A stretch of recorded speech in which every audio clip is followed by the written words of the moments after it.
away. Do you want to start the YouTube live streaming? Yes, okay. Now we are live.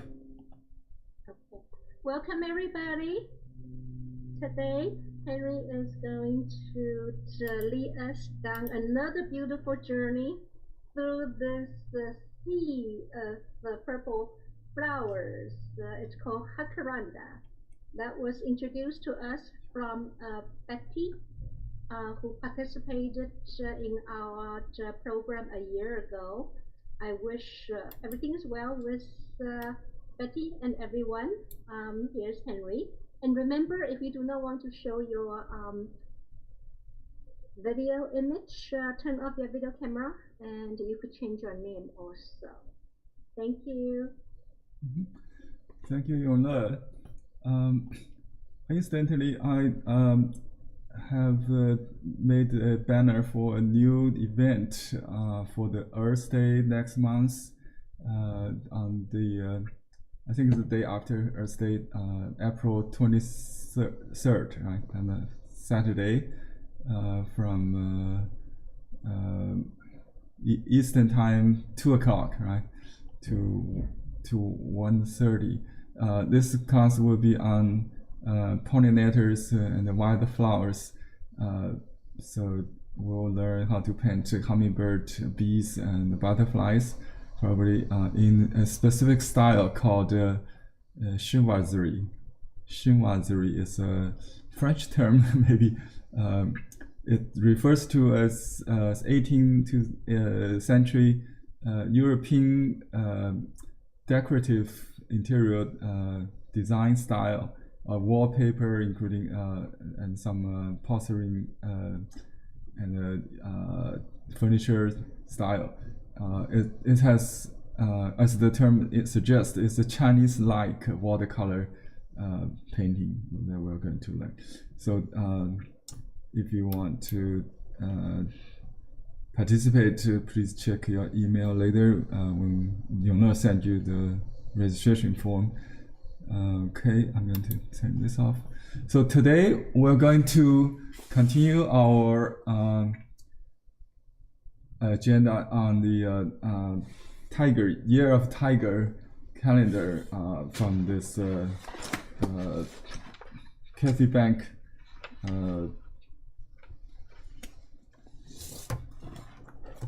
year calendars, and we're going to do the month 6, June. This is like the early summer months in many places. During this season, you'll see very vibrant blue-purple colors on the street. Like in LA, you can see the view behind me. It's a local street in my region, and also this kind of purplish, blue-purple color called Very Perry is the color of the year for 2022. I got this gift from Victoria. So this is the popular fashion color for this year, the Pantone color. You know, the last year was golden yellow, I think. This year is blue purple. It's called Very Perry. That's the name of this kind of color. So this painting, as you can see in the handout, went through some modifications from the initial sketch. The prompt was a calm tigers resting on a tree branch, and I decided to go with this purple color for the month, regardless, you know, whether the tiger could live on this tree or not. It's an imaginary, very stylized kind of art, a calendar art, right? Another inspiration is a virtual plein-air painting class I took from my Western watercolor painting teacher, Robert Sherrill. he teaches in art center and other creative art group and his own classes and workshops. I attended one of the class last year. We did a study of this street scene. I got my basic painting skills from Robert's class on how to do this tree. He used a very personalized style on hot press watercolor paper. You know, most of the watercolor is using the cold press, which is a kind of coarse, rough surface. But he used a very smooth surface to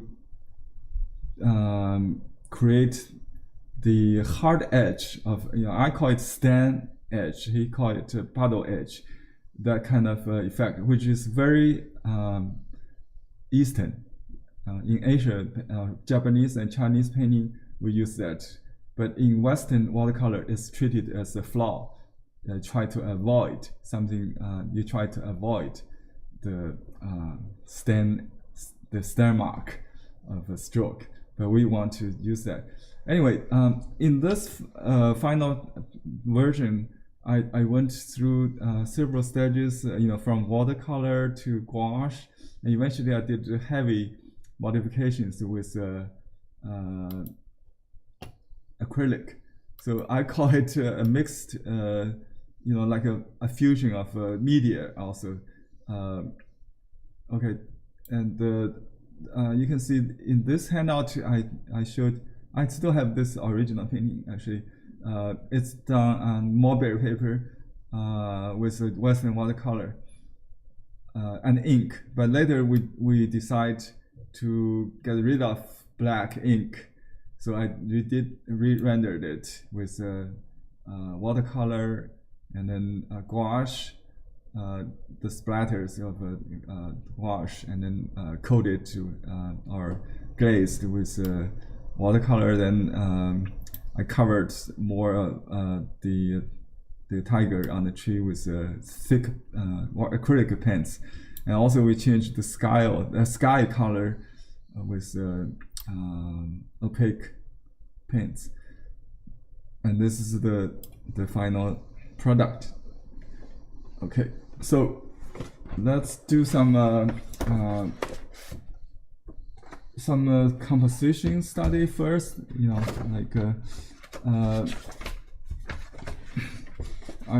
The kind of sketch I do is something like this. If you want to make a record of like a real scenic view from a local park. I did a sketch like this, or a vase with flowers on my dining table. So I just a few lines would help a lot. So let's try this. So it's a square. You can draw a smaller one, and you can shrink it or enlarge it later. So basically, you draw the perspective lines, like where the horizon is. It could be a little lower or higher. In this case, I think a little above the half of the paper. It's a little bit higher.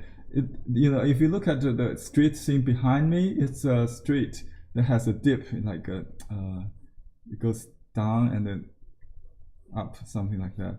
So we just draw like a V to start with, and then you modify, because this is a natural. I changed the street into a water lily pond, so the bank is not straight, so it goes in and out. But the distance, those islets, getting closer and smaller in the distance, and or you may just consider this like a shade lines. You can draw just Henry? Yeah.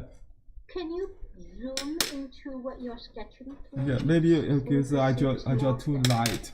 Okay, I can zoom in, no problem. Thank you. Okay, this is my notes, other notes. Let me see if it's kind of light though, because let's see, this would be worse. So I can draw stronger, maybe something. So you don't have to make it symmetrical. So this side a little bit, just the angle could be changed. But this is just a guideline. It's not exactly the line you're going to paint. So this is just, I call it perspective, linear perspective line, guiding grids or something like that. So if you have this kind of grids, it will help, to just conceptually, it getting small and closer in the distance. That consider this a railway or something still, but we're not going to do the street, right? But this kind of line just help you to make sure that your object along this grid is getting smaller and smaller. So that's the idea, the general. I have seen many artists did skip this part and then concentrate on how to do trunk, how to do concentrate on details of tree trunks and the maybe branches, that kind of thing, in the color and light. But in the end, this is the things you cannot change. I have changed a lot on this painting, but the only thing I didn't change is the main division of sky and the ground and the trees, the proportion of those.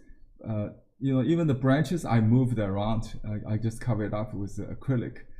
So you need to make sure the proportion is right. So this little area is sky. Maybe some sky holes here and there, some smaller holes. That's the concept of that. But those little things you can still adjust. But the big shape like this, the horizon line is probably a little bit. It's 3/4 or something like that. But you don't have to identify that horizontal line. But a little bit will help. So this is a flat perspective with a flat surface. I'm not going to do the water with dips like the street, it goes downhill and uphill, so it will be leveled.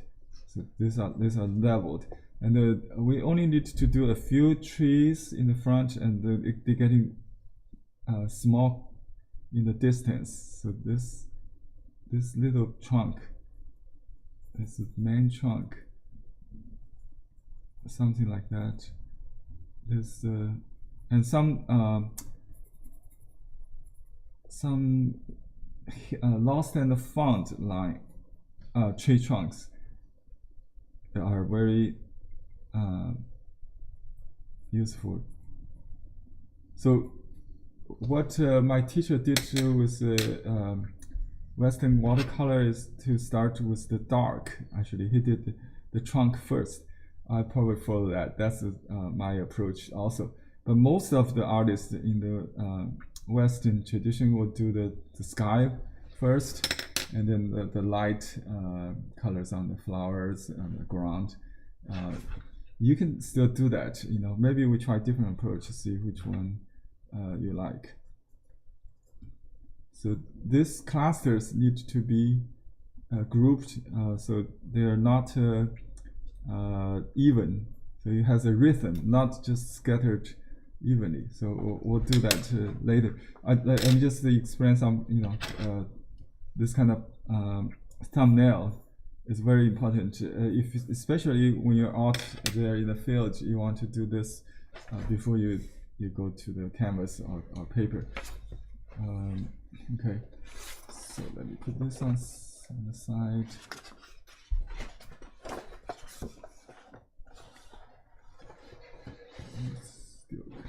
visible there? Okay, today Yongle suggests me to do just on regular watercolor paper or any art paper. I happen to have this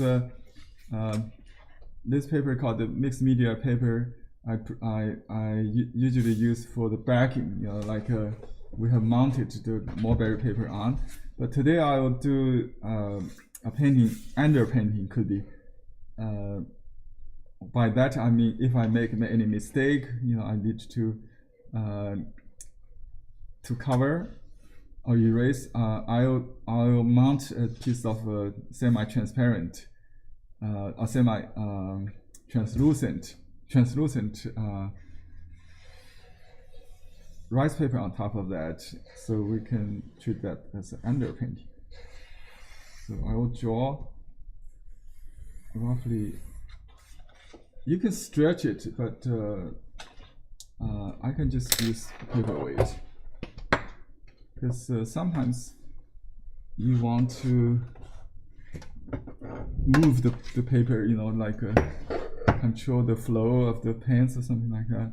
So it might be a good idea just keep it loose. You can use the paperweight. I have a big one here.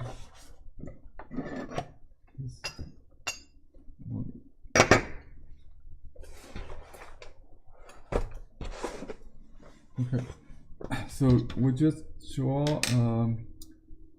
the composition again. So here's a river bank. It's about maybe 1/4 from the top, or from the bottom. I mean. But you know, this is too straight. But I just want to have this kind of guideline first. When I paint, I really don't need that. So this is like a control point. You want to, and there's a mid-ground kind of platform here that is above this. So this could be a little lower. It's kind of natural tendency that we always paint the foreground too high. So I try to make it lower. Keep reminding myself doing that. So this is the platform. This is a little branch of a stream or something that goes behind the trees. So this part is the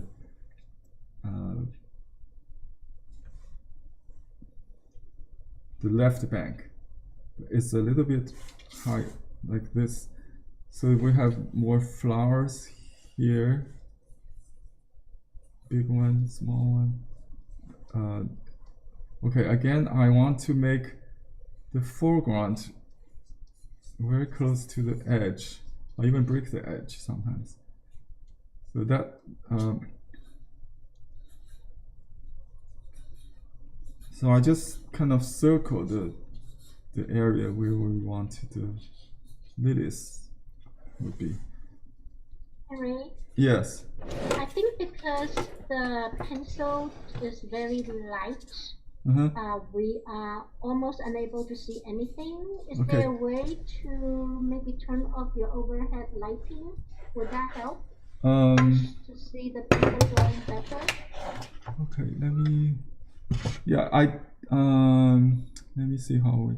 I can draw darker. That's the only thing. But okay, let's do a more. Okay, if you want, you can trace the design, which would be a little bit easier. If you could, let me see. But on this opaque paper, we cannot do that. So you have to do it in 2 steps. The way to do that is to make a copy of this. Let's do that. Let's do this. I think yeah. If that doesn't work, I have to change. I have to adapt to the situation here. So we can use a piece of mulberry paper. That's the advantage of this kind of paper. So I can trace Let me see. It's not so transparent. But this one, I think I used to do this, right? It should be. So I just need a little hint. So just for the tree trunk, maybe the dark part, I can certainly see that. Okay, so this is I just draw this little flowers. Okay, you can use a transparent paper, maybe something like that, to draw this draft. This makes things much easier because I already planned my composition on this painting before, so I just position it. I don't have to do all the details. It's for the position. So this was the bank here. So this is a triangular shape. This is another triangular shape there. So this is the tiger. I just draw this yellow foot and maybe a little bit tail there. Doesn't have to be detailed because it's all behind the foliage. So let me see where the trunk is. Okay, here. It's going here. Okay, goes like that. Lots of flowers in the front of the trunk. So just draw roughly. Okay.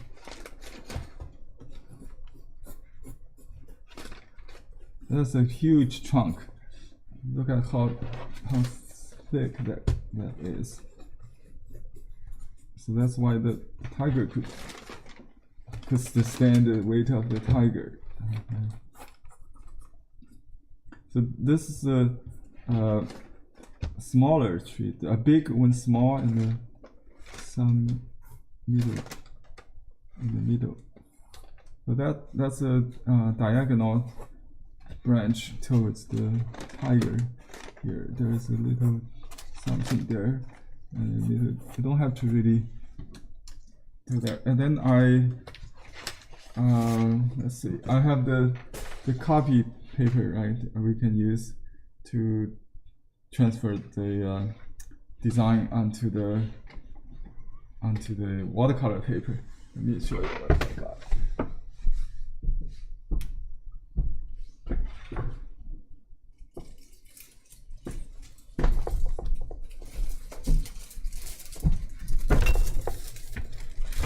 Okay, this is really used, but I think it's okay. Just a little bit of mark will be fine. So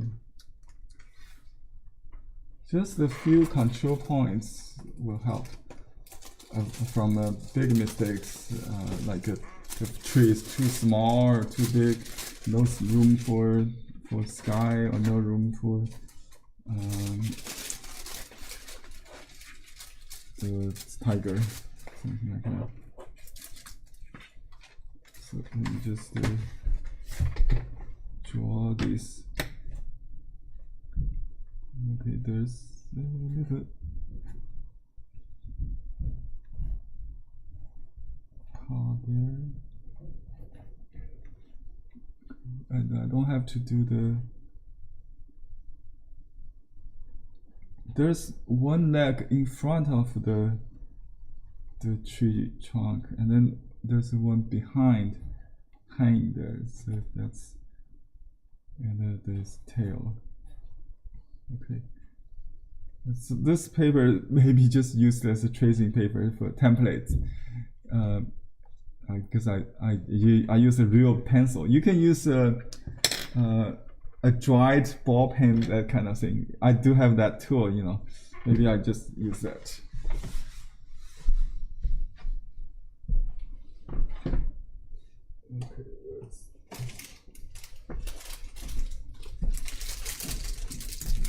Okay, Okay, this is the special tracing tool.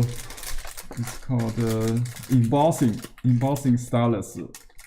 Embossing stylus. Okay, and it has this ball pen kind of shape, but it's solid, just metal. So I can do this. Just I cannot see really drawing on this side on this paper because there's no paint on it, right? I just go over. So you have to remember which part you have done, which part not. So it's kind of tricky.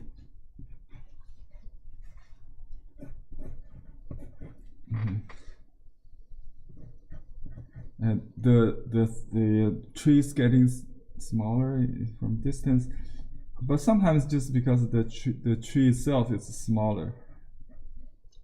So you just vary the. But here is certainly a perspective.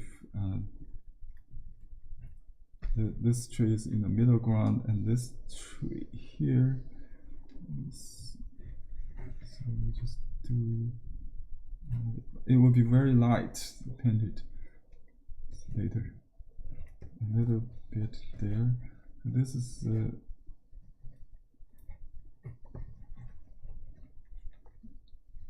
All the trunk are lightened from the initial watercolor version. You can see there. I just painted with opaque acrylic to make the dark branches lighter because my client didn't like the dark.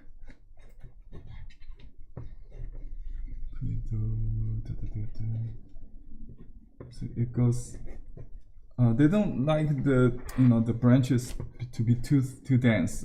So the flower is more dominant in this case. Not much branches. The branches still there because you want to create a structure. So the flowers doesn't like just a cotton balls, So some dark area, maybe the shape of the shadow, darker area, you can also plan ahead. But just pay attention on that. When you do this, you think about the painting process a little bit, and I will explain later. Okay, so we got a sketch easily, right, from the design. If you're doing some copy, you can use this kind of method. I didn't do the flowers, but you can also draw these flowers if you want. So this flower is like a lotus, but that doesn't have the long stem, and the petal is just like a lotus, but it's sharper, pointed. Yeah. It has a dark shadow or some leaf under it. All right. I did those flowers with gouache, so I just ignore them when I wash the background. It's better to than just you have to paint around the flowers, so I don't draw them. Okay. Understand?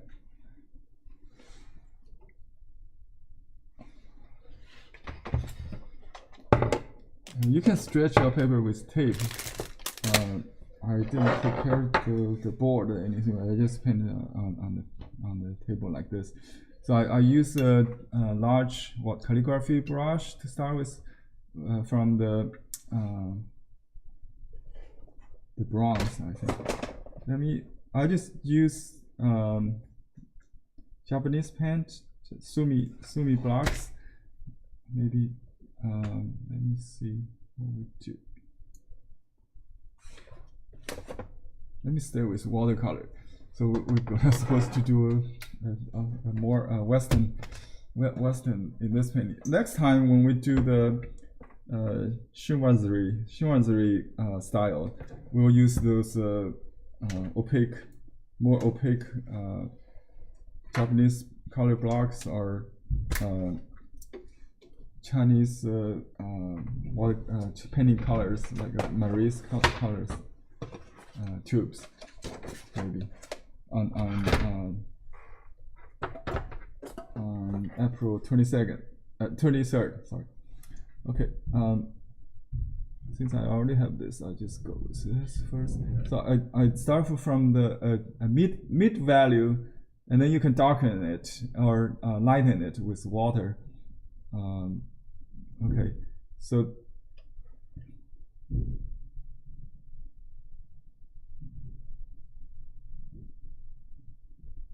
in Eastern approach, the stain mark actually is not very preferable, but in some regional style, like the Cantonese style, or in Japanese painting, they favored kind of stain of blossom. So before the color gets dry, you can drop water, thinner color or different color to get a blossom. That's kind of a concept that I learned from Robert Chiro in his watercolor on hot press paper. This is hot press. The hot press paper is smoother. Usually the multimedia color, multimedia paper or mixed media paper is hot press, not cold press. And you can change the hue a little bit. Here I see some orange color, maybe more lit.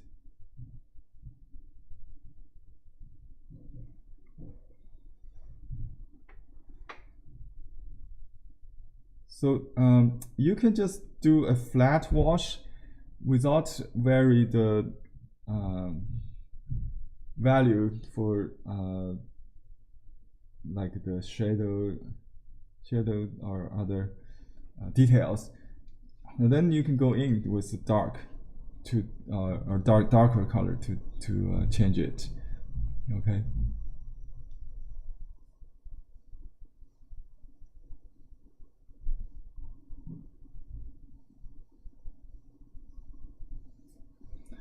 You can just do it calligraphically without repeating if you want. So I see there's a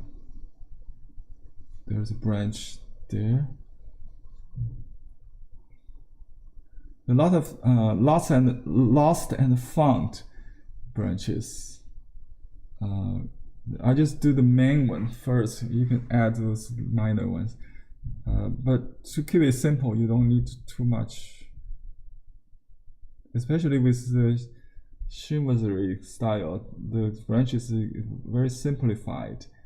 You know, very thin. Actually, it's a wallpaper, wall decoration, so it goes like a mirror, two-dimensional, very decorative.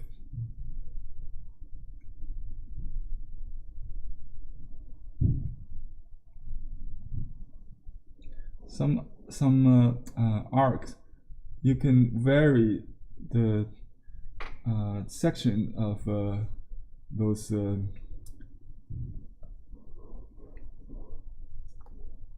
branches between each turn, so the length is not. And also you can have some what do we call this? Angled turns, not just curve. Okay.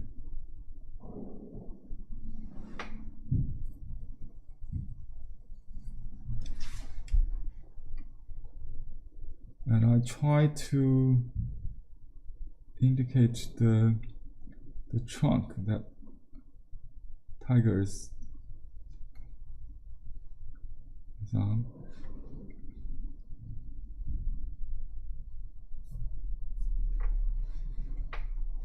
Okay, and then this side is very I think it's lighter than the other side. Dry brushing, it's okay. I think this is an old tree, so it could be.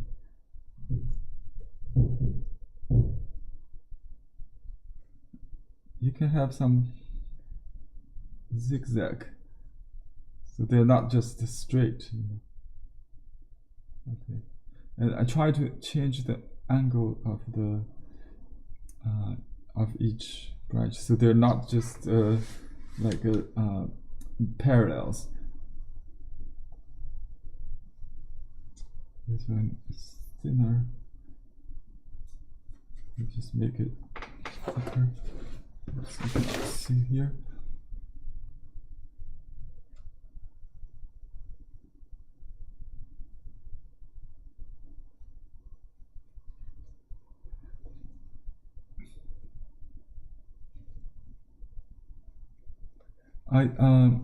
I have a hidden agenda.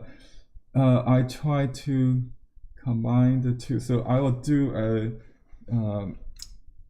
watercolor painting with a more vibrant color than maybe I need, and then I put a rice paper on top of that, so it'll be interesting to see. All right. So we just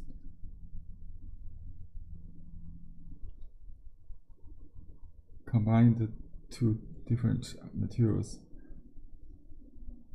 Okay, so the distant tree has more blue in it. I just add a little ultramarine or other blue color to do the distant trees. Oops, this is a little too gray.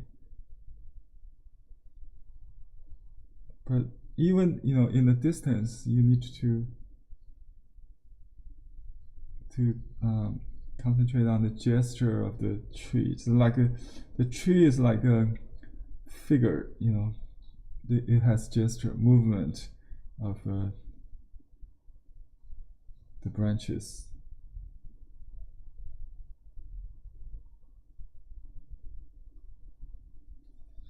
Okay.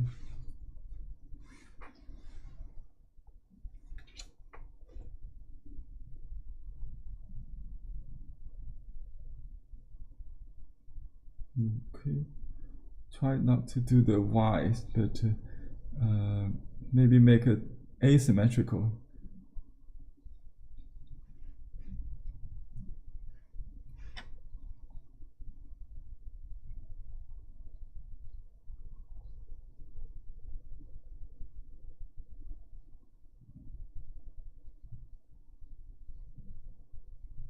Okay.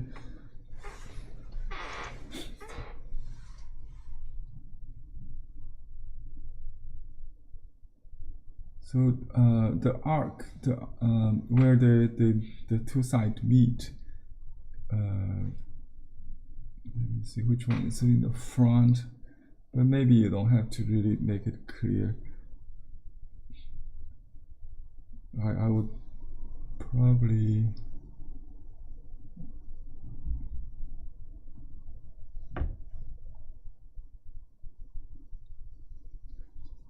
some distant tree trunk you cannot really see here,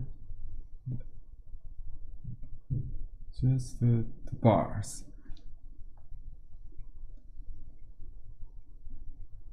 Each tree has a character. If you look at the trees behind me in the background, let me show you a bigger picture. Can you see?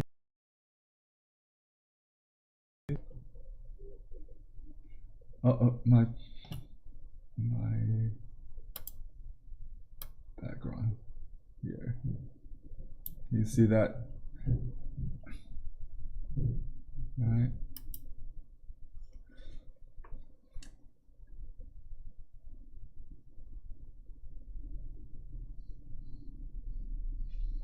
The purplish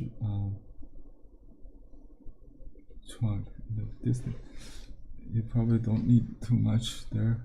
Okay, I'm cleaning the brush now, and then I do the first wash with purple. And you can the best purple is not pure purple.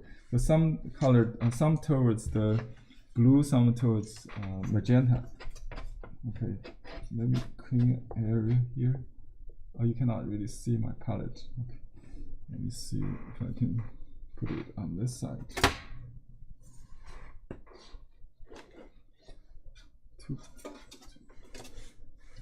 This way.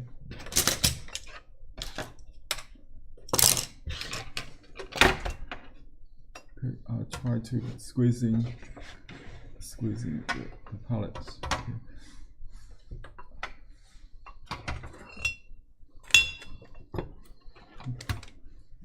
I got ready-made purple, but it's kind of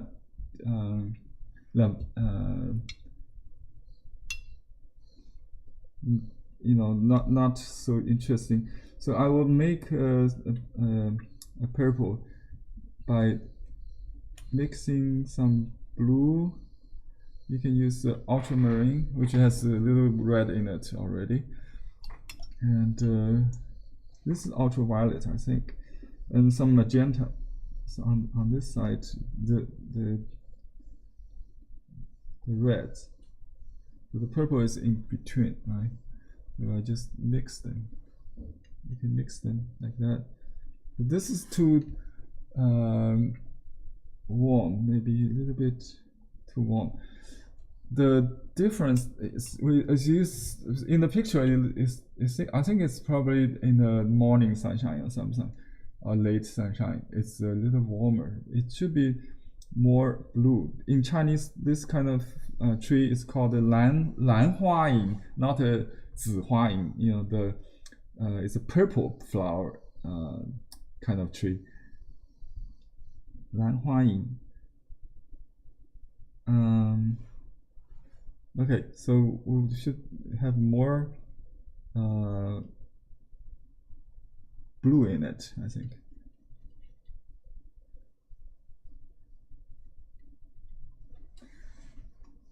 Okay, that's about it, I think. So this is the light one.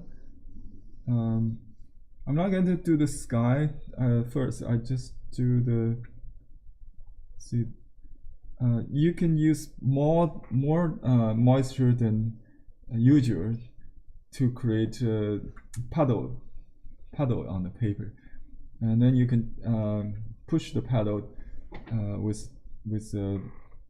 water or darker color to generate the edges, the hard edges. So they're almost dripping on the paper. You can make a lot.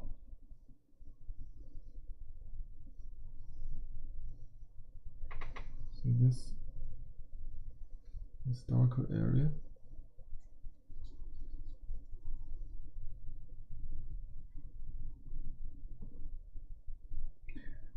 To me, I think it's more important to vary the shape of clusters, so they are not all small dots,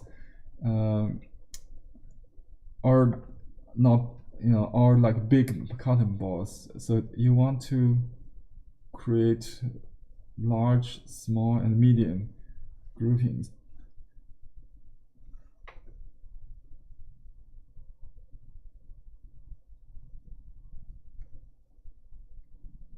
It's warmer here near the bottom for some reason.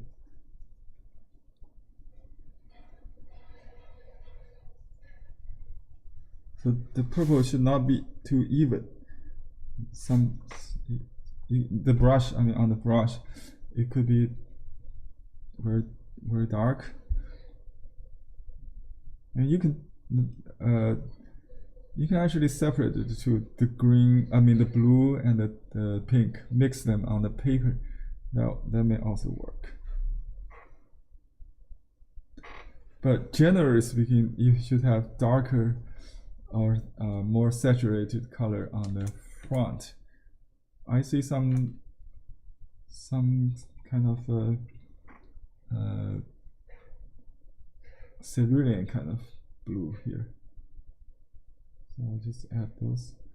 So generally, I put blue on the lower part of the purple, so it looks like on the picture, it's more blue in the shady part. Maybe that's.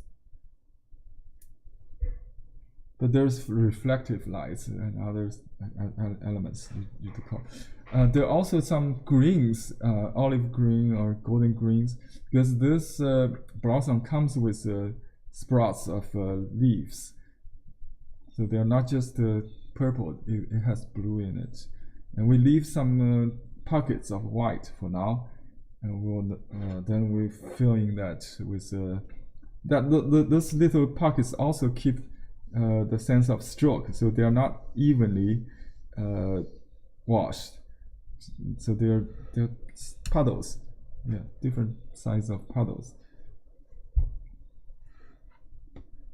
And you can see some edge start to take place. It's only good on hot press paper, according to Professor Giraud.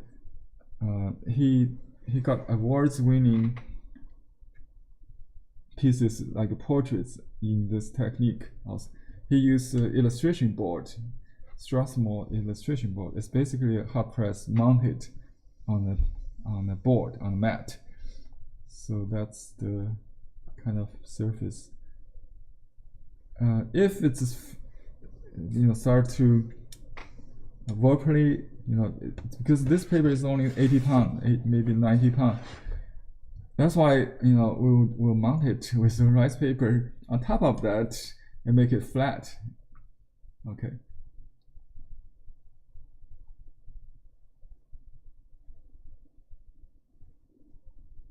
Just charge a little. If it's too blue, I just magenta here.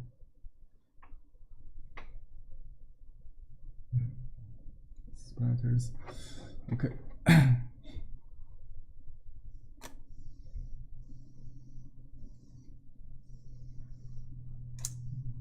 Don't want to dry brush, so it should be a little.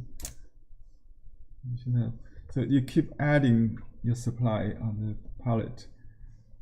Every time you load, you add some more. I did use splatter later with the gouache on this painting, but it was covered then. So maybe I try more control this way. I just paint it. Okay. I paint. So when I paint, I can control the shape of more like the effects of color interactions. The shape of each stroke. Okay. I like this kind of purple. It has different red and blues. So let's try this again. So I use a very light pink to start with, and then I drop some blues.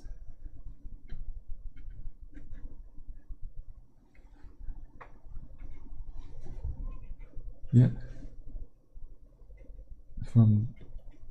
You can partially combine them, not directly into the, because you need, if it's already full of one color, you cannot really charge it unless it becomes a little bit drier. Then you can do the charge.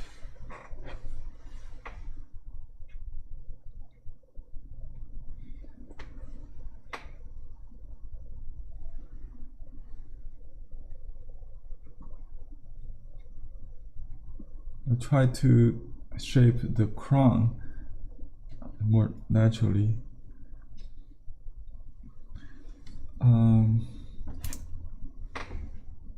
we don't have to worry about the sky color for now. It's minor because in some painting we paint dramatic skies, very important, like sunset or sunrise skies. In many cases, the sky are not the center of interest, so you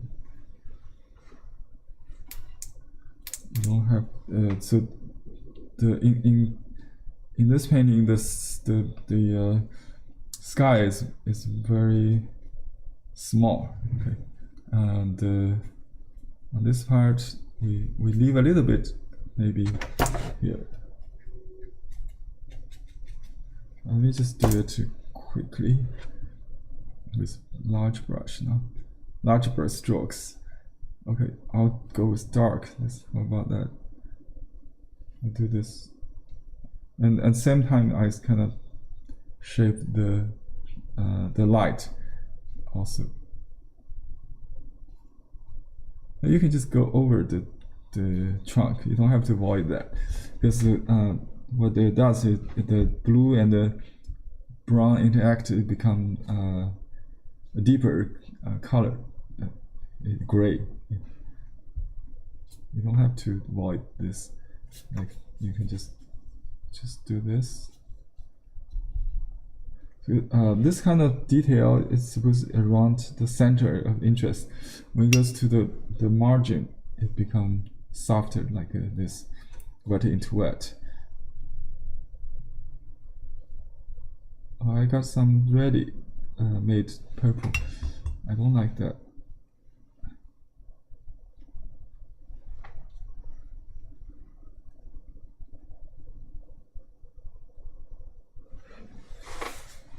Okay.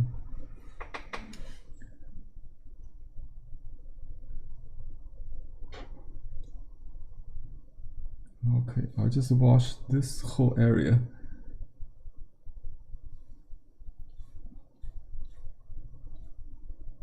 And then you'll change a little bit on this side.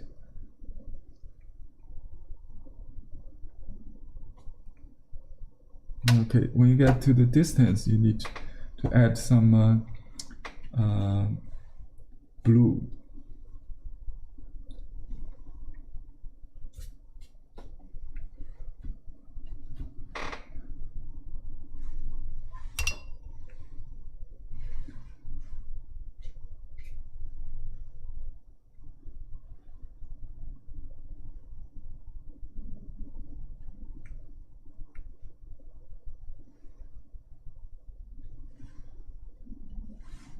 Yeah, this is more impressionistic if you combine two color temperature, you know, the warm and the cool side by side. It will mix in the viewer's eye as another color, like the purple is mixed.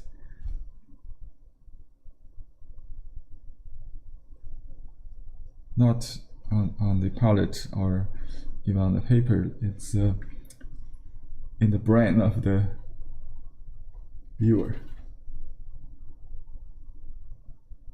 So we'll put some really dark around the tiger area.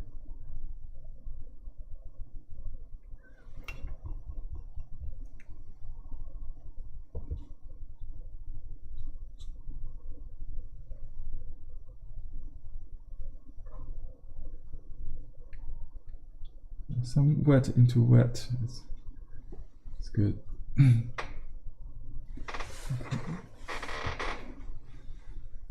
Another, the blossom is actually not what I want.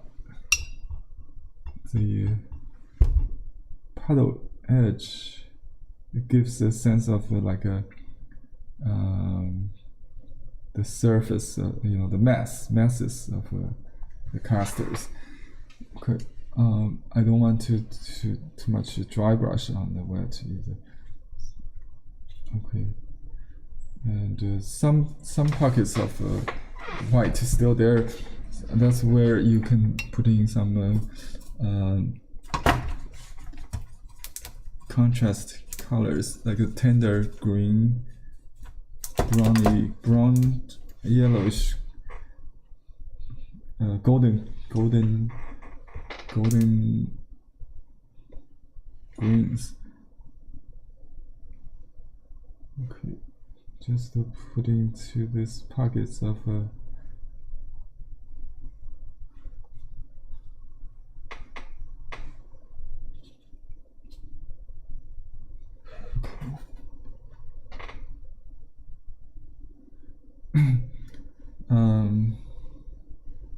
yeah, just to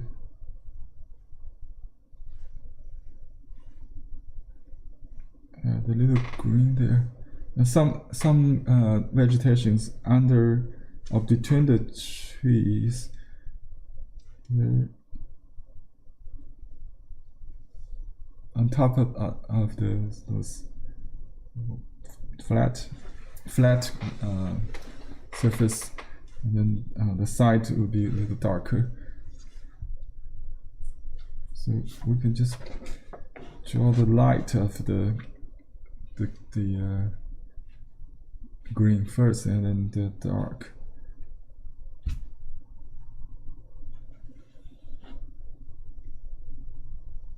Okay, I'll just do the water with the lotus pond sometimes covered with duckweeds, not any water. So they're pretty green on this surface. I'm not sure if I try to do all the water in that, but just let you know, the lotus pond could be green, all green. So let's do a turquoise color maybe. Just try. Dry brush, you can skip some on this paper it's kind of hard. On the original painting I had rough surface, arches rough, so it's kind of hard to do the rough paper. We'll rely on the mulberry paper texture maybe to get some bits of white there. So I just draw a apple green color. Is that right? I'm not sure about the flowers, so I just cover the whole thing because you can do with gouache. So I just cover the whole thing with this green color and some very tender yellow there. So.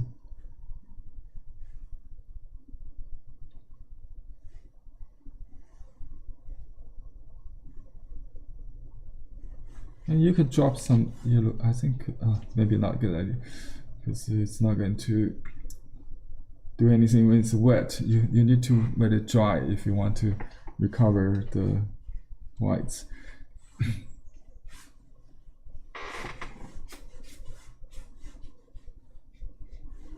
You can vary the green then with a little bit yellow, some part more blue, especially the shady part. Could be bluer, the reflections, things like that. Oh, actually, the falling petals on the ground or on the water. So you may, just use it with purple color.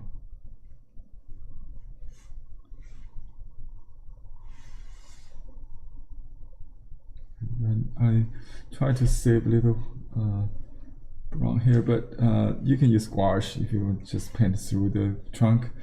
Then you can do that if you want to use acrylic to cover that. That's what I did actually. But let's try watercolor first. If it doesn't work, we can use opaque color to recover that. So some dry brush maybe horizontal stroke.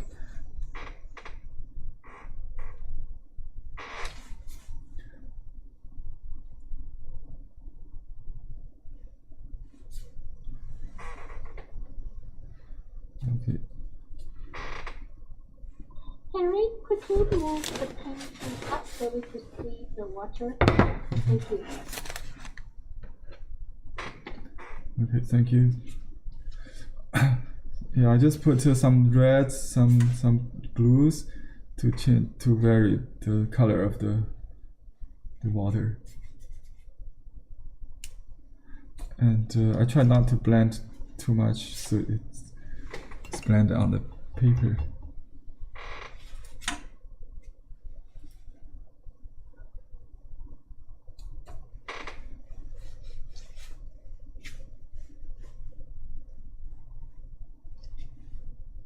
I'll just go through that.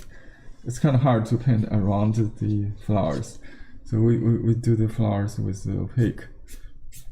Okay. Let me just add some purple on the water in the distance.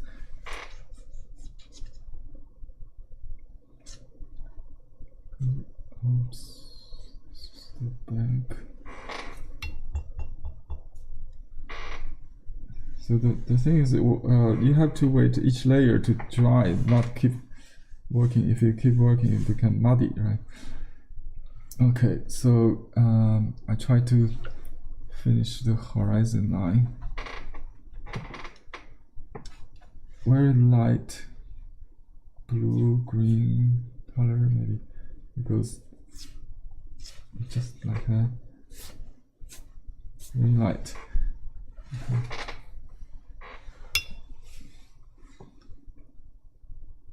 I can't wait to do the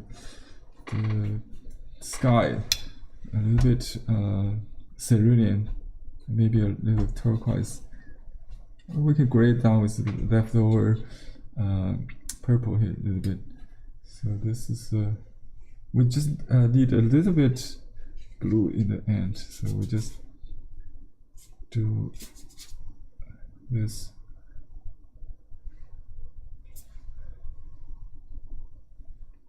Okay, I put some pure blue in the sky holes here and there.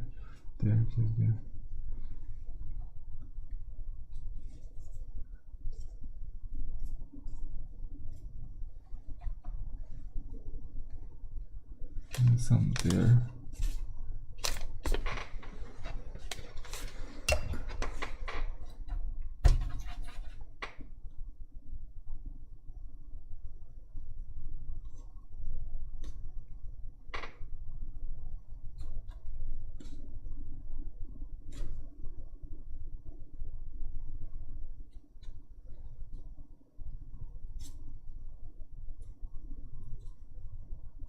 The darkness and the lightness of each color is important. Then the hue of color, you can change the hue easily. Okay, so I want to save little white for the hanging arm there, and you don't have to save anything there. Maybe you can take off. You can also use tissue to block, to recover some white if you want. Okay, and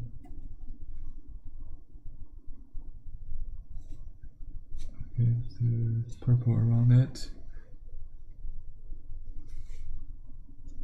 Some flowers in the front of the tiger. That's it.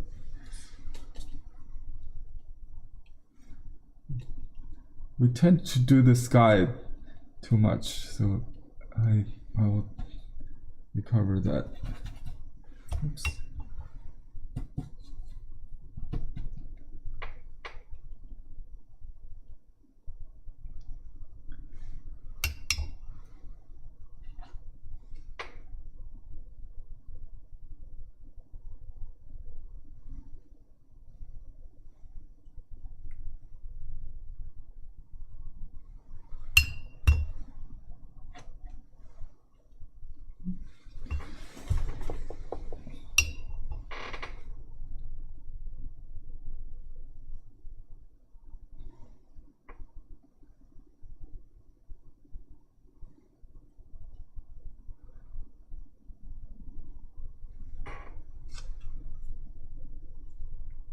And you can start to see some water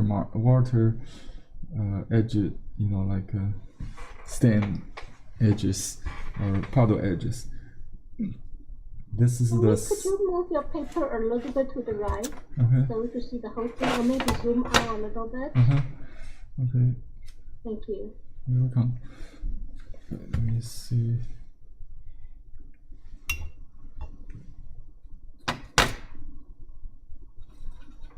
Some more darks to suggest the river bank.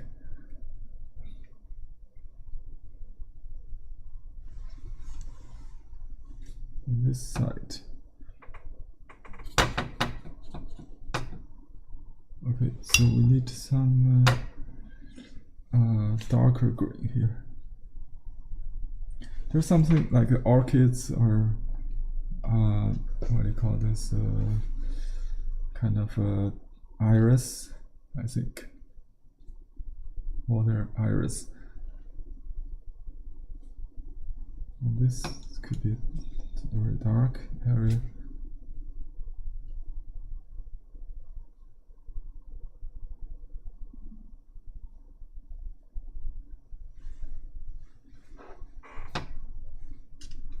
Become little lighter exposed to the sun here.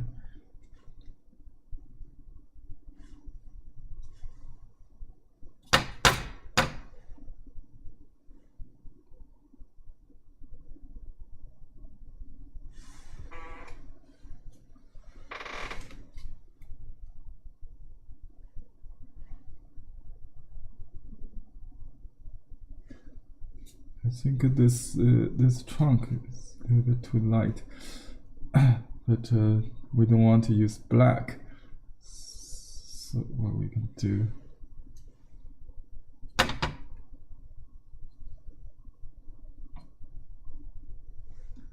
Just kind of a dark brown.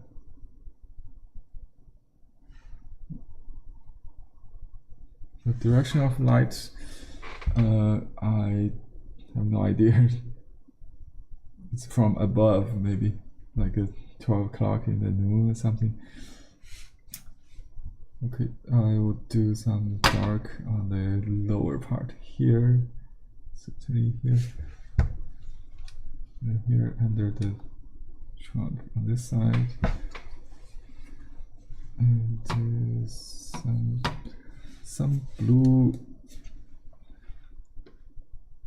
to spread it out.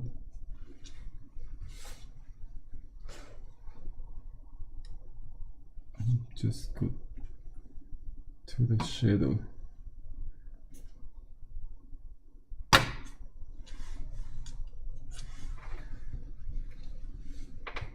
I'll just paint the edge, whatever.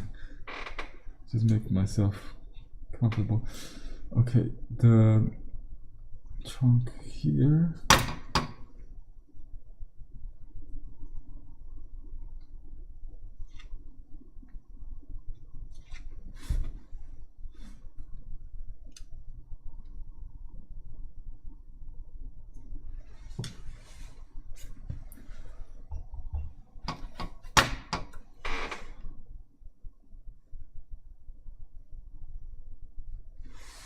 If you want, you can negative paint a little bit, but just strike through all the trees fine, I think.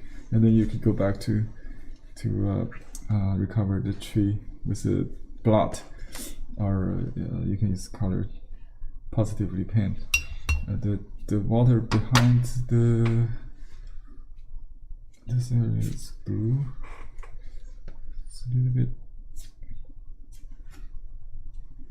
There should be not so much wave or reflection there. More here, maybe. Okay, so basically, okay, let's do the tiger color now. Orange, yellow color. Just a little bit. You can save a little white on the car here, I think. So it should be a little darker, pure towards the bottom. Right?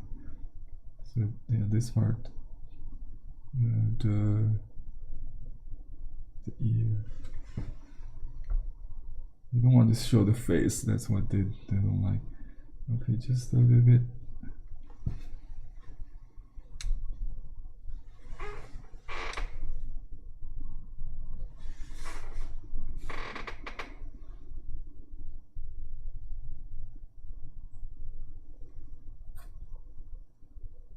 I just grade to do the rear leg here. Just a shadow, silhouette. Yeah. And the tail has stripes. And that.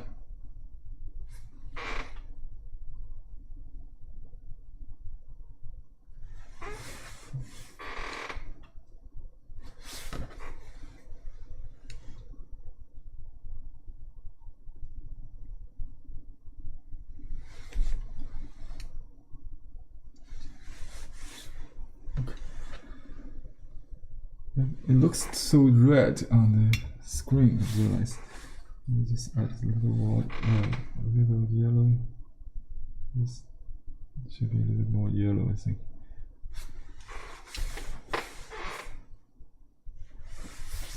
Alright.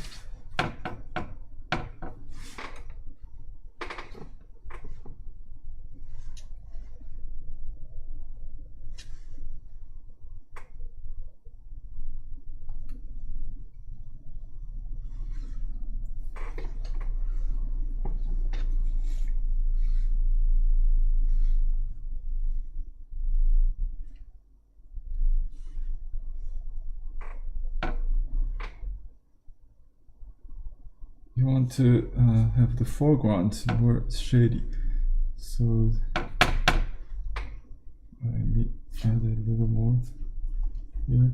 And we start. You can start to do negative painting a little bit, just to see if you can find a little bit flower shape here and there.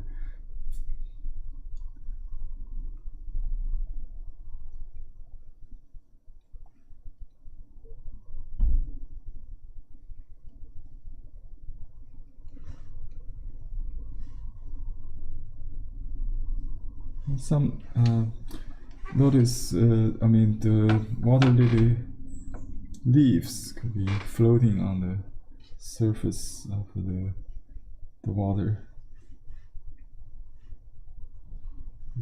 Some dotted lines, I mean dotted spots.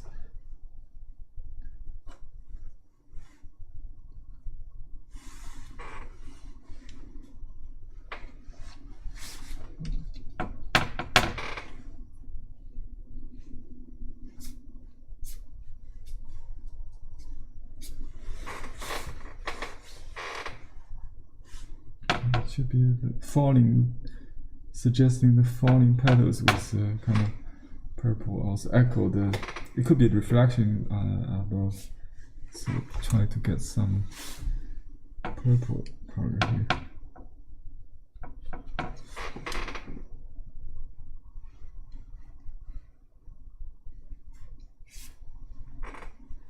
Oops, seems too green.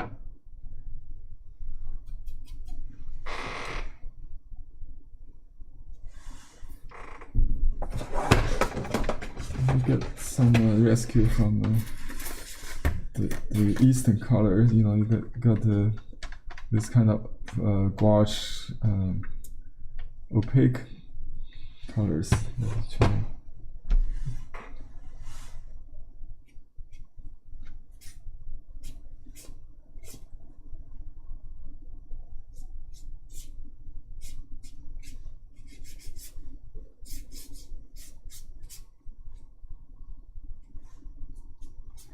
Yeah, that's much easier. Okay, so now let's say if you want to just finish this without it's verbally, right? It's kind of So you need to mount it. Even with watercolor paper, this kind of thin watercolor paper, the silicone dry mounting could be used. If you just put on the back, just add another piece of the same paper, it would increase the weight, double the weight, right? That's what I've done before. Here, because it's a fusion watercolor, so why don't we just put it put the backing paper on the front to mount it on the front. Let me see. You can do both,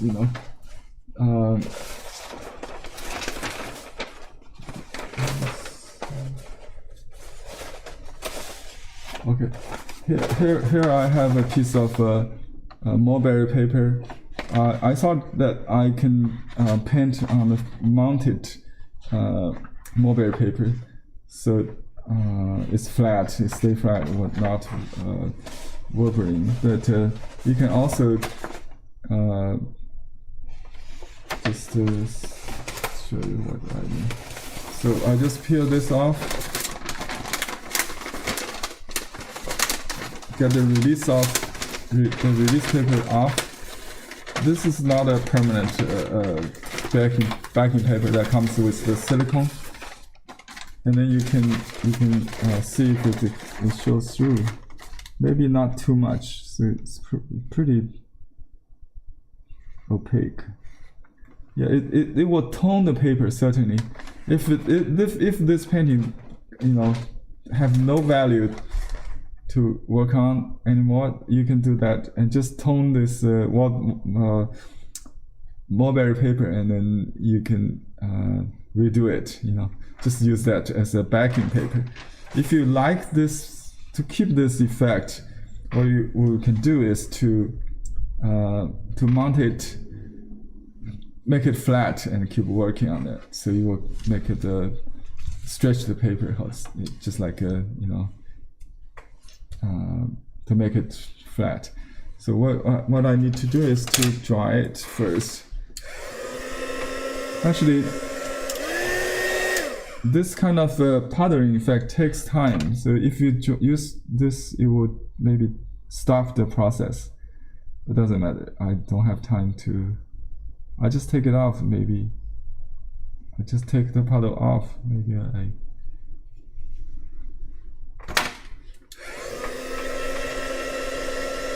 This is a little bit too dark. I was thinking to do it like an underpainting, so I exaggerate the color. And I can take it off. You can do it later. Actually, you can take it off easily on rice paper, on the from watercolor paper or hot press paper especially. You can take things off. Okay. So what we can do is to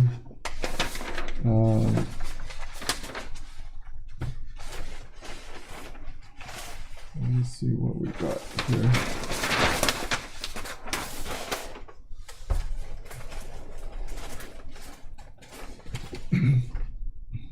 This paper I use mounted to with silk.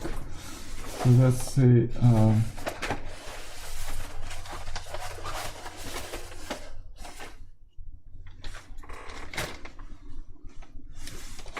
I'll just do just use a plain just silicone paper to put it on the back. If not enough, we can add anything else to enhance it. So this is what I do.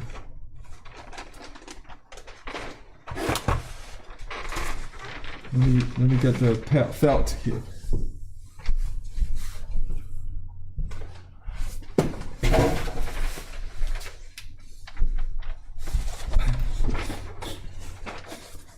Okay, this is to show you how to flatten this with silicone paper.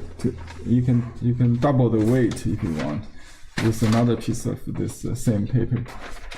Okay, so I think I can turn it over here. Ideally, you want to let it dry, and then I put silicone paper on the back. Okay. And use the iron.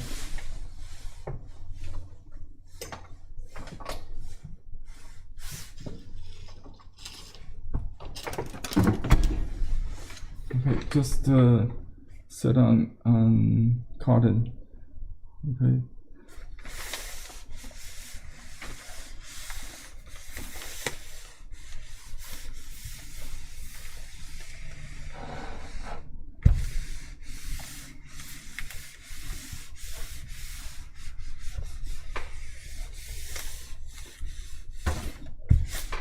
Oops. Got some wrinkles here. It doesn't matter. It's just on the back, so you can do anything. This is it's the back of the watercolor painting with a thin watercolor paper or art paper, hot press. And let's see how it goes. It's better, right? To make it heavier, you can add another sheet. I don't have it here, so let me see. I have another silicone paper. You can double it. So let me see if I can find something.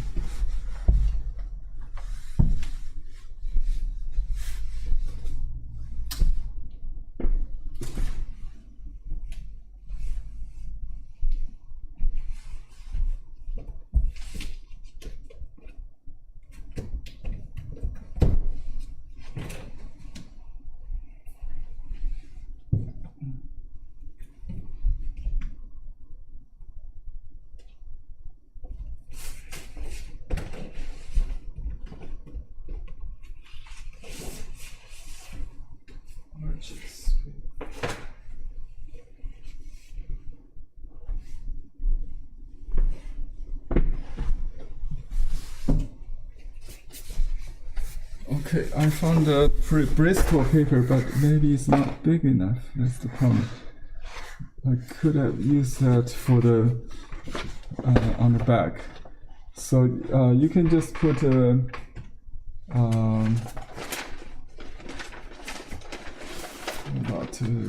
rice paper. Rice paper won't help to stiffen it. So let's just keep working until the finish. Then you can use a really heavy, maybe watercolor paper to flatten it. But right now, I think we're okay to keep working.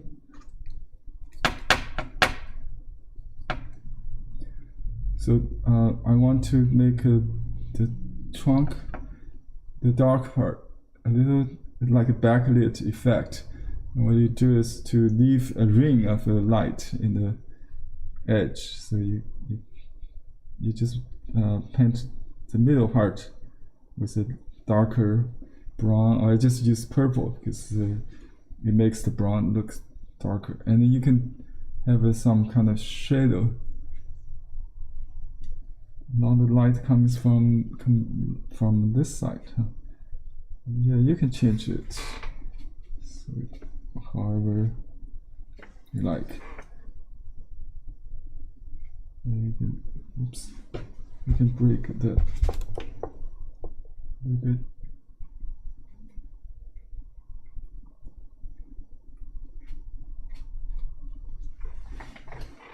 Okay, I just changed the light from this, kind of goes this way.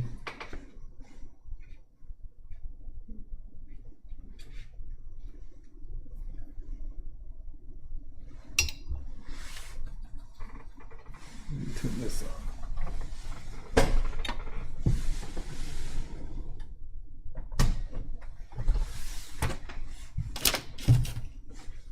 Okay.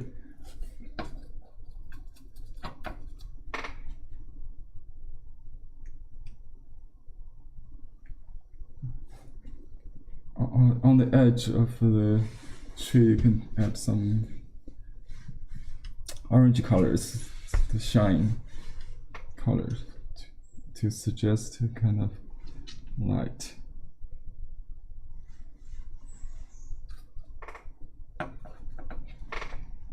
Okay, some warm brown color.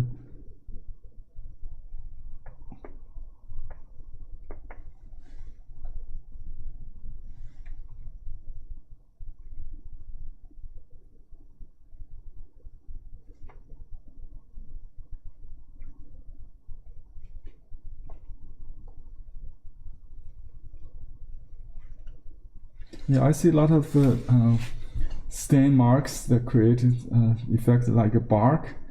You know, that's what exactly I was hoping. So here you can see some occurring here, some happening here.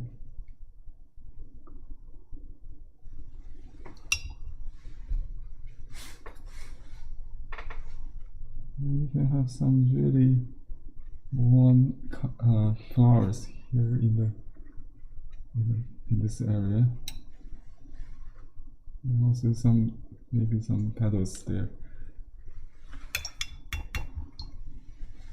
What time is it? Okay, we don't have much time, huh?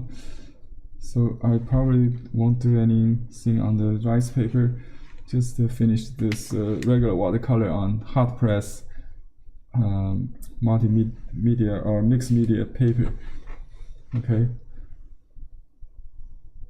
I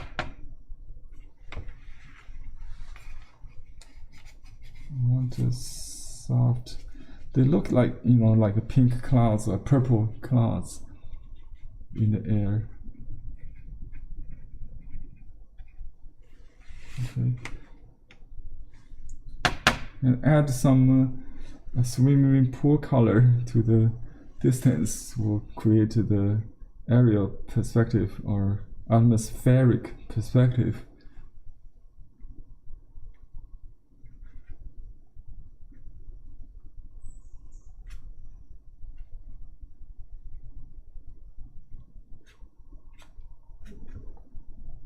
I just, you know, glaze it like that.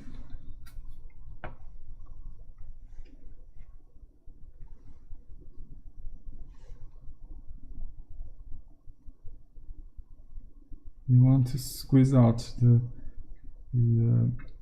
tail a little bit, but not too much because it's in the shade, right?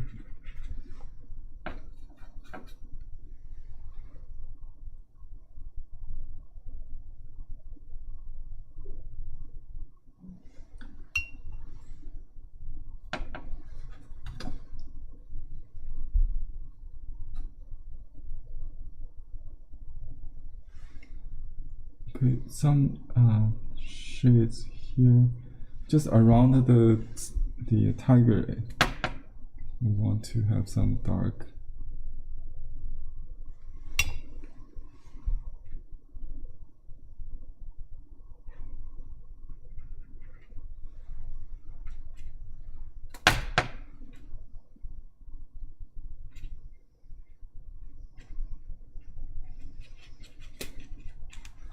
The trunk should be darker, not lighter than the flowers.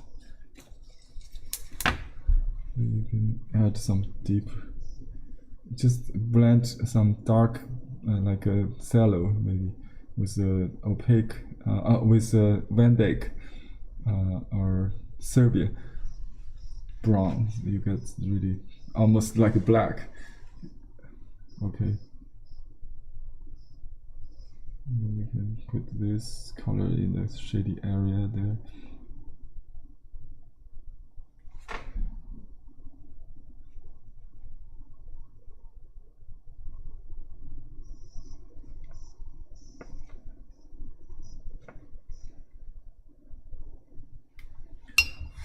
Or you can use, instead of using value, you can use color contrast for, you know, branches.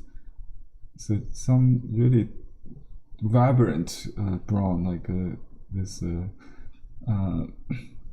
Bersiana could be used to separate the branches from flowers for foreground tree.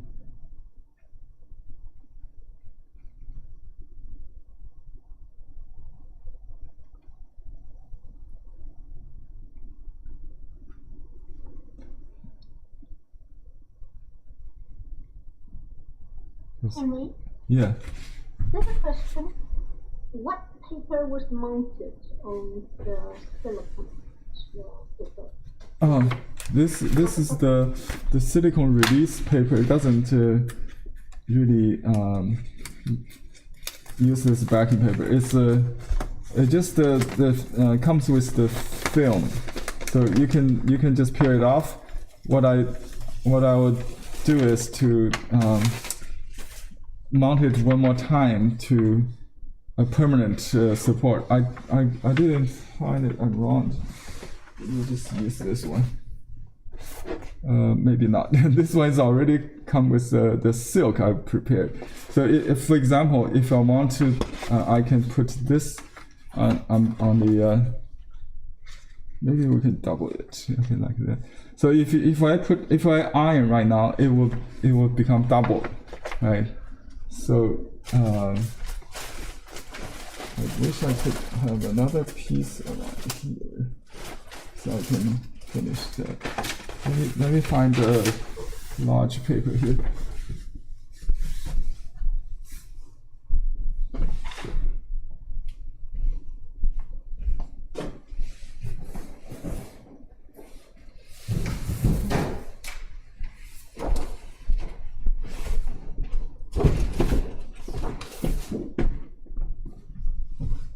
So here I got a really large piece of the same brand. This paper is called mixed media paper by Canson, right? Yeah. So I use this Canson watercolor paper as backing right now. So you can I can cut this exactly the size. Could be a little bit bigger. Doesn't matter. It will go behind the frame. Just cut it like that. Maybe I can use this a knife. Maybe. So I have only this knife here. Just cut it this way.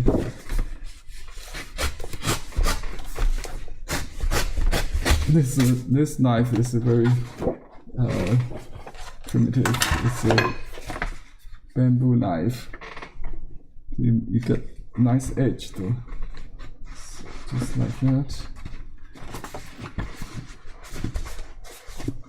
Alright.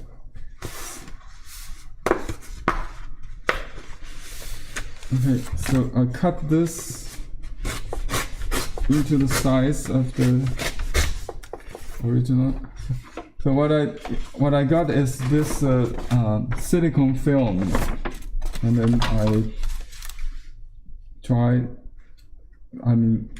mount on another piece of Canson paper or watercolor paper. That will make it 300 pounds, or maybe not 300 pounds, at least 180 pounds, something like that, or 70. 180 or 70 pounds. This is how we do it.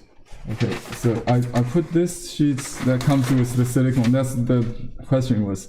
This is the release paper. Okay, that comes with the silicone film. I peel it off. I peeled it. Now it's only the film. It's like laminated on the back. Right? So I put this just to protect from my iron. Okay, so now I just heat set. So this is one way to make any paper into watercolor, heavyweight watercolor. To mount the paper. Okay, because this is really heavy, so it might take some time to activate the film that's on the other side of it's in the middle of these two layers of watercolor paper.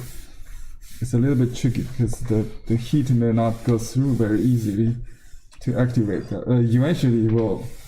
I can feel that. You can see it start to stick together, right? You can do it from this side as well. You don't have to use this paper, but it's good to keep it clean because my iron is really, because when you got the silicone film on this side of the iron, it becomes sticky and it will stick on anything. Okay, now it's perfect flat, right? Almost. So you can still do some more. So dry mounting is also nice paper to dry mounting paper is also nice to be used with drawing paper, multimedia paper, that kind of thing. Many artists, as I know, like to use very soft or thin watercolor paper to work with. Especially like you want to create this water stain effect. You can use computer paper to get the same effect actually, but it's too thin, right? You can then mount it with a heavier paper like Bristol paper or just cancel watercolor paper. Not have to be artist, expensive watercolor paper, but you can use any paper to make it double weight. Now so once you mount it, you cannot roll it. That's why I like thin paper better. You can roll it, carry it, and send it, mail it. So you don't have to worry about that. Hi, Henry. Thank you. Someone say that it's too dark to see your painting. I don't know whether it's a unique thing for one person or it's for everyone. Yeah, that's a very good question. You remember I said what I want to do is this actually. So let me correct that. That's a good question. So what happens if the paint is too dark? Because watercolor is supposed to look like very light, very gentle, very light. So you can do this. You can put a piece of rice paper on top of that, and then just redo the painting. Just treat this as your underpainting, So that I don't have time to explore this, but I was thinking about this. And you can also just cut maybe pieces like collage. You can use some part covered with the darker part. Say if you don't like this area, you can cover this tree. Just cut a piece of mulberry paper and paint it, patch it. Yeah, collage it. Okay. So that's what I was trying to do actually. So I could treat this as a preparation for the rice paper painting. So then I can do the whole thing like this, and you can still leave some strokes, but it looks like a little bit too opaque though. So I didn't proceed with this idea. I think let me just do it. Maybe we cannot finish, but I just show you a little bit, maybe. Okay, should I go? Have a go? Any other opinion? If it's 10 minutes. 10 minutes. Yeah, maybe we don't have time to do that. So just finish this one by itself. Henry, also the other comment from that person is that she was wondering if you have an additional light you could shine onto your painting, because the lighting seems to be dark for her. Oh, you mean the lighting of my table? Yes, in your room. Oh, you mean? Oh, okay, I see. Is there? Okay, it's better. I just turn on another light. Is that better? Mm-hmm. Okay. Oh, you mean the color, the lighting on this? I see. Not the painting light. Okay, I'm sorry, I misunderstood. Okay, yeah, that's good suggestion. I just turned on another light on my from my left, from my right. So now it looks more vibrant, right? Yes, thank you. Okay, great. Thanks for that suggestion. Very, very good. Okay, so I just put a little stripe on the tiger. Maybe you want to, I don't know what's in the face. Oops. Let me just blot it a little bit. So you want to hide the head a little bit.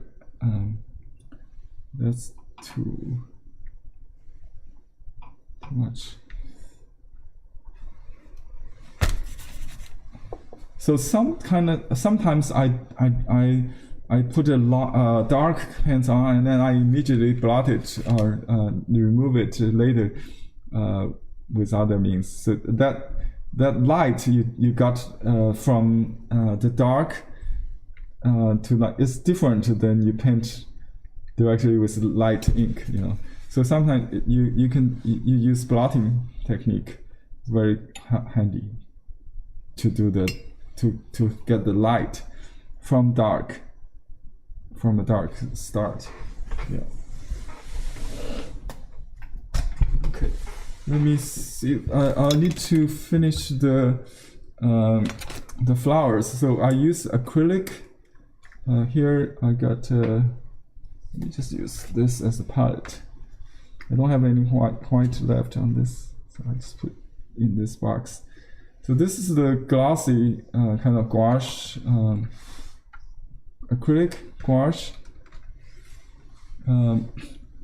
So I use a little bit cotton yellow in it, and we could do this yellow because you know, for the sake of the tiger, we don't do the pink. We want to echo that color of the tiger, so that's why I put orange color in the flowers, the orange lilies, not the Monet kind of lily, right? So, and you can do the dark first, and then you add light. It's oil kind of like an oil or acrylic painting. You can start from dark to light if you want. And I still like to keep a little bit watercolor feel. So if there's a shape there, I did like negatively available, I just keep it. So you don't have to stay with one media. It's a mixed media. So now I'm using gouache, like a pure white. Then I glaze it to change the color, the hue of that. And remember to vary the size of the petals as you go to distance, right? Okay, now the grouping is very important. You want to have some dense, some sparse, okay?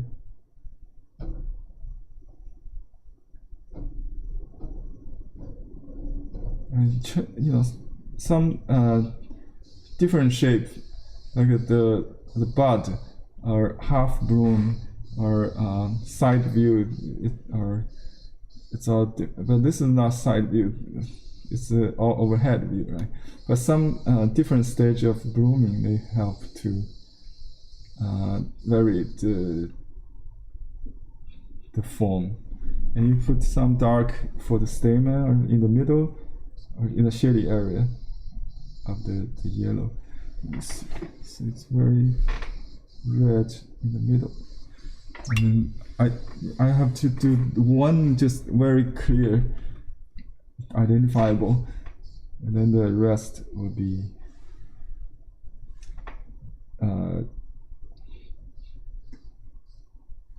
in the viewers identified, you know, in the viewers mind. I just want to make one flowers more defined here. So here is another cluster of flowers that actually define the edge of the bank a little bit, you know, like goes around on top of the not on top, it's along this, maybe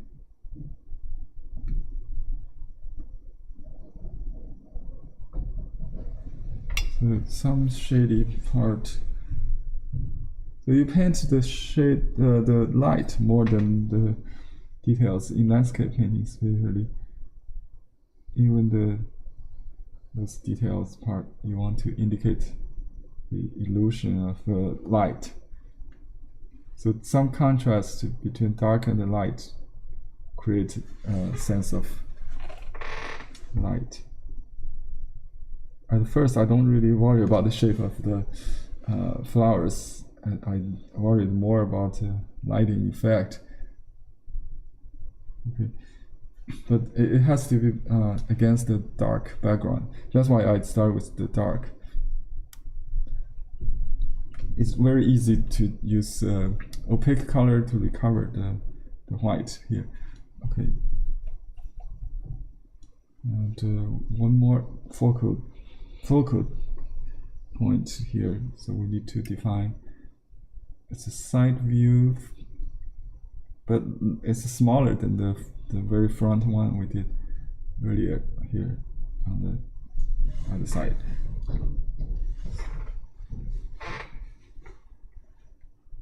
And you can put a little kind of cast shadow or something like a brown color.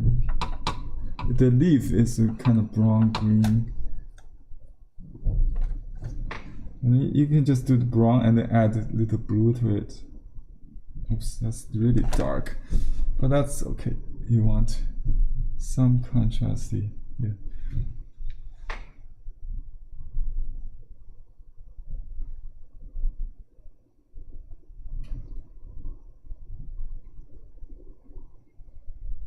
Some dark. Really getting bold to in the end is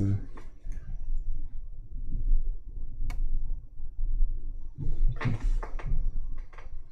Some refractions. You can combine those groups with the refractions.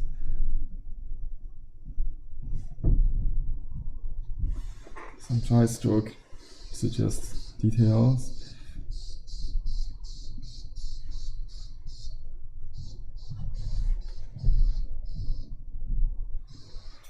And some more distant flowers. So this is not a typical watercolor. It's an opaque watercolor. More. The original painting it started with watercolor. Then I added a lot of gouache and acrylic.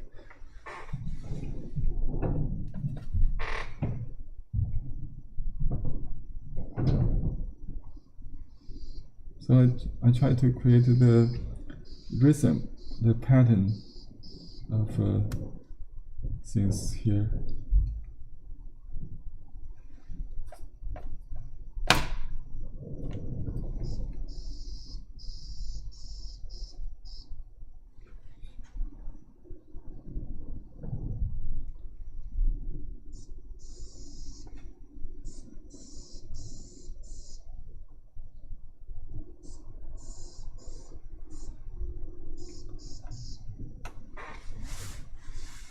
Okay, let's take a look at the whole thing. So it should be no detail here. No flowers in the far distance. Maybe a little bit of colors suggesting of some kind of flowers. That's it.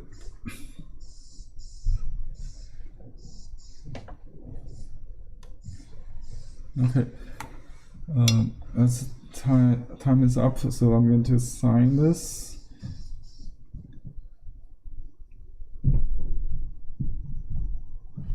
Should I do on this side or this side? I think it was on the left side. I can do it on this side. I think hidden in the shade or here under this tree. I just add some red there. Let me see. It's a little bit harsh, so you can soften a little bit. Just you can change the brown into.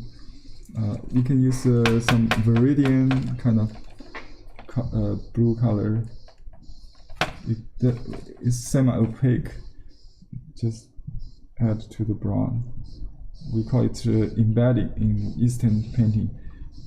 So your darkest preparation for the opaque green or opaque blue.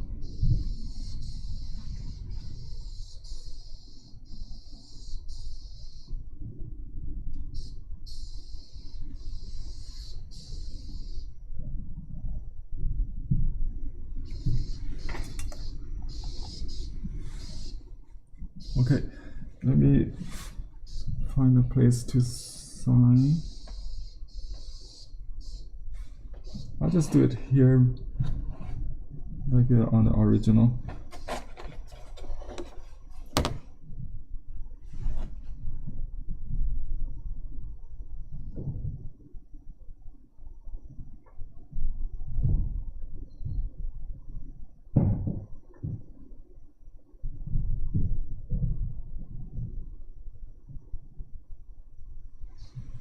Also lost in the font strokes.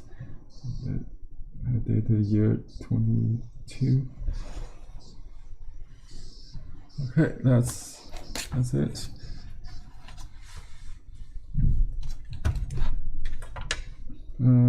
Sorry about the disorganization. I didn't prepare for this double month. Next time I should prepare better. So. But you learn from this kind of experience, so you understand how this works, right?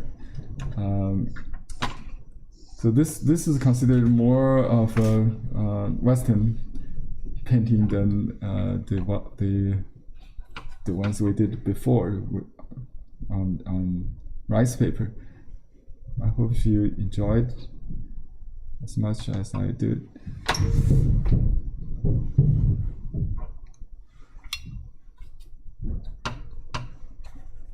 You can soften a little bit the distance edges if you want to soften some edge. You can use the water and stamp it. It will soften the hard edges.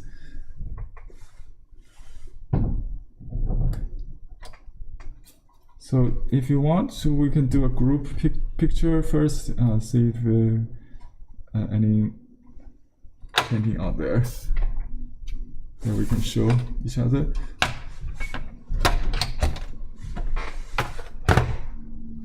Let me turn to the gallery view. Okay. My mouse just froze. You can change my spotlight to. Yes. Okay. If anybody wants to show their work, they put on the video camera. Remember, this is all being recorded. Okay. No, yeah. Okay. Great. Yeah. I see Suzanne. Okay. Great. Yeah. I see. Thank you, Suzanne. Yeah, your orchid. I mean, your lotus looks really nice. I like the river has like a course diagonal from left right to the left. The distance could be a little gradual. There could be some little branches like in the distance, like the left side. So the right side could have a little bit more suggestion of middle ground, I think. The color looks great. The purple colors looks very good. Yeah, I like it. Very nice. The distance could be a little misty or somehow mystified. Yeah, the area. Maybe something under it as the background. This look like the front, not background. Yeah, so you can add something under it. So the horizon line could be a little lower. In other words, yeah. So that'd be good. Okay. Thank you, Susan. And spot. Diana, your river is a little too dark in the back. Other than that, I don't see a problem. The blossom could be a little more on the crown of the tree. Just break the sky, so it doesn't look like a mushroom. Okay, the tiger could be more hidden with more flowers around on that tree. So I know the picture shows like a bare branch around, but you want to hide it a little more. The grouping of the lily could be a little more, so they're not just like a candlelight, scattered candlelight. It should be a little grouping. So some flowers are clustered together, overlapping, maybe even grouped together. The flower should be pure color. Try not to clean the brush and the water before you do the flowers. Make sure the flower is clean. That's very important. Okay, other than that, you have a very rosemary. Nice painting. Okay, rosemary is nice shadow on the ground. Great. The river is a little bit not clear, so it looks more like a land, like a garden ground. Maybe try to get more leveled somehow. A little stream in between the two river bank. The pink in the river could be a little blue or green. Okay, the trees could be a little integrated, maybe. So some large. I like the right side a little more. The left side is a little. Yeah, it could be softer, maybe. Yeah, right. This side is okay. Yeah. So I like the blue and the red variation colors. So basically the right side is good. Maybe the left side could be a little lighter too, or you can darker the right side to balance that. Okay, I think from the small picture I see now, it's okay with the background. Maybe just because when I get close up, the river doesn't really look like a river, but now it looks like, yeah. So the right side could be trimmed off if you want to make it squarish.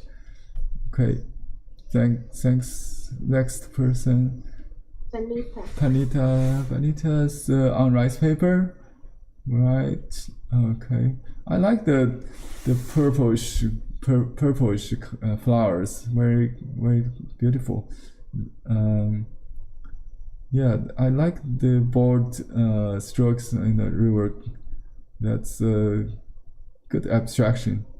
Yeah, the lotus could be a little bit more, grouped, so they're not so scattered. You can have some. Okay, I see.